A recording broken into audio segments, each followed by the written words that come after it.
Conta'm, què esteu buscant? Pues estamos buscando los empresarios del futuro y los directivos del futuro. Tenemos en concreto diferentes puestos de trabajo que ofrecemos para empezar un poco desde la base, conociendo los inicios de la empresa y a partir de ahí pues una promoción hasta esos puestos que te comento de futuros empresarios y directivos. Tenemos disponibles 6 puestos de trabajo. Uno es en el departamento que se llama CRM, donde se le atiende al cliente por teléfono.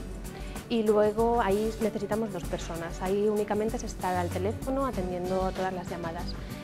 Luego tenemos en el departamento de tramitación también 2 puestos disponibles.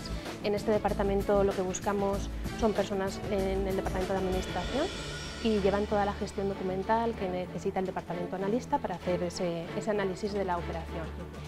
Para el departamento de informática también necesitamos un informático, pero siempre en desarrollo, en investigación y desarrollo. También tenemos otro puesto disponible dentro del departamento comercial.